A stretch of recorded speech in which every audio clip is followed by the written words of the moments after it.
Good morning. I'm Dr. Valerie Small, and before I head out to drive back the forces of ignorance, I wanted to share briefly some things with you that has been transpiring. Someone had sent me a video clip of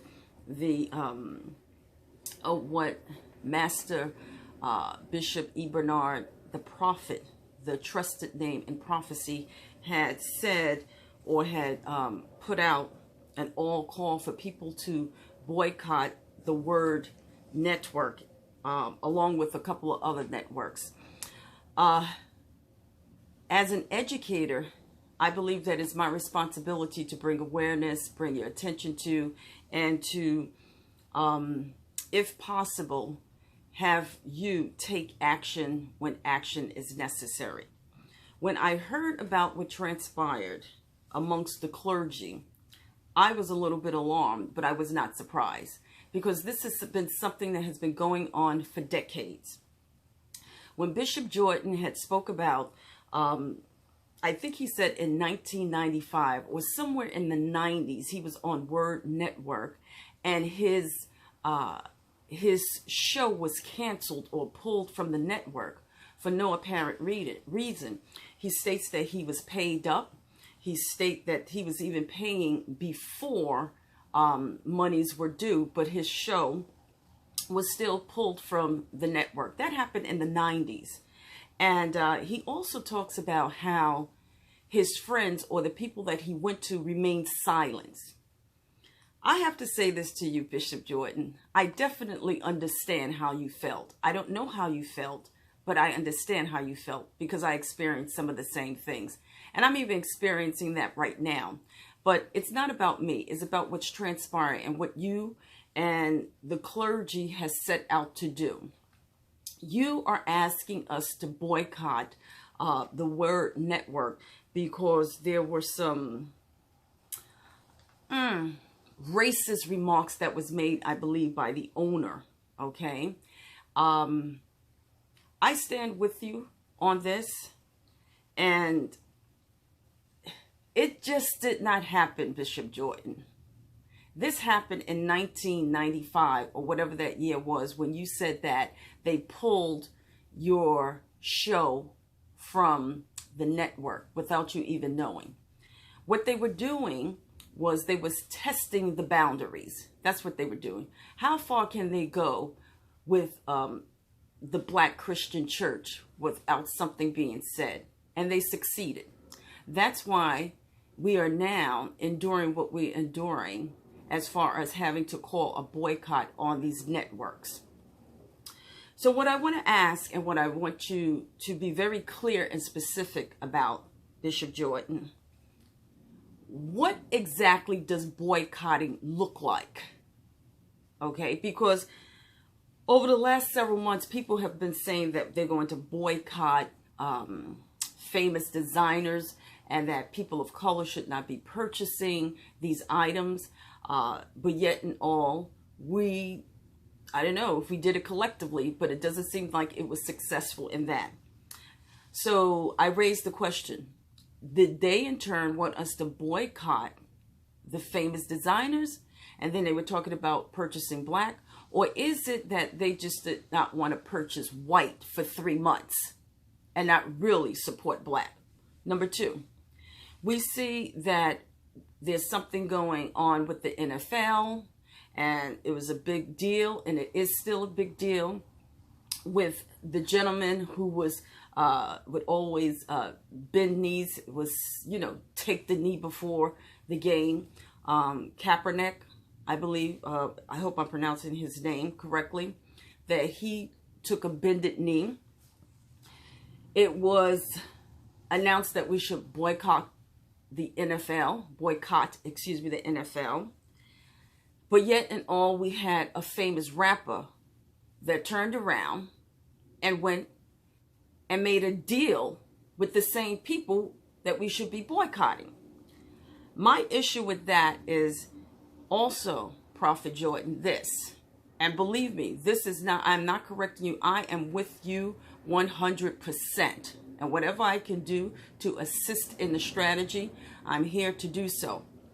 But when you have a group of people saying that they're boycotting, what does that look like to them? Because we had the rapper go and make a deal with the NFL that did not include the same gentleman that we're supposed to be standing with for boycotting.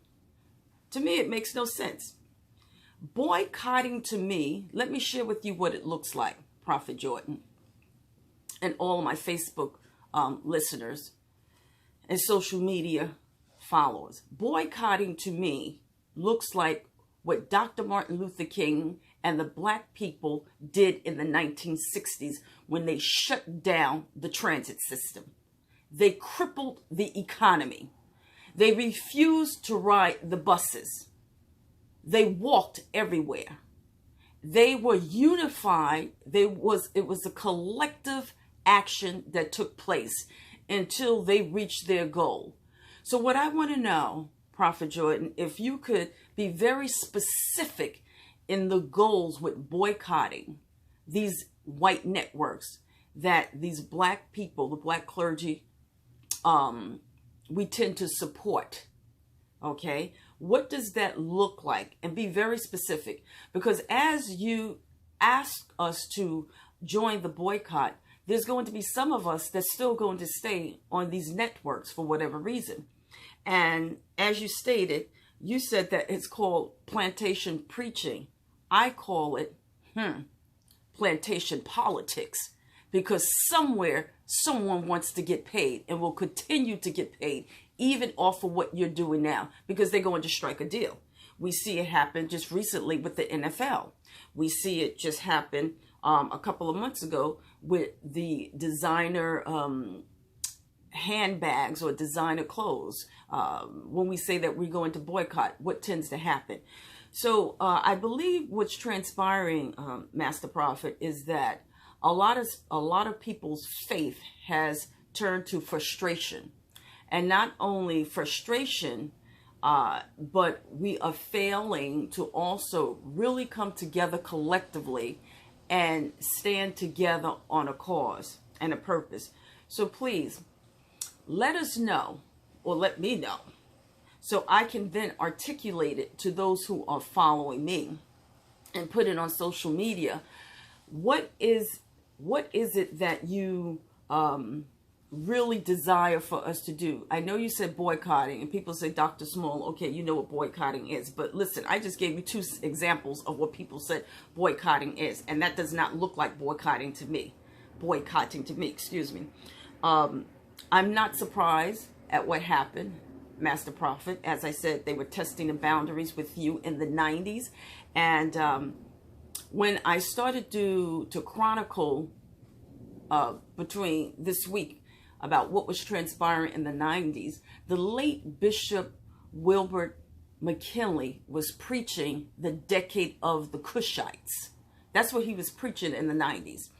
So when that transpired and that happened to you, it happened on time. And maybe then we should have started to make a movement. But listen, we didn't, and we need to do something now. But during that decade when he was preaching that, the decade of the Cushite, he was really a prophet talking about what's to come. So just because he was talking about all the good things and all of the good qualities and the black presence in the Bible, he was also making us aware and bringing attention to and preparing us for what things are transpiring right now. Transpiring right now. Master Prophet, you also mentioned that you was very surprised that this is happening post Barack Obama.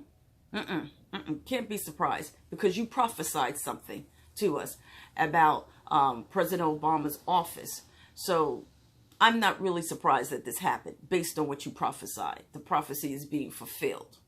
Okay? I listen when the prophet speaks. And last but not least, Master Prophet, I want to say to you that don't be surprised by those who are not going to be your ally and not going to take up this cause with you that look like you. Okay? Don't be surprised, because again, it is plantation politics, and someone always want to get paid. I'm Dr. Valerie Small with a little bit of small advice. Oh, and trick or treat to you. Is this a trick or is it a treat? I don't think so.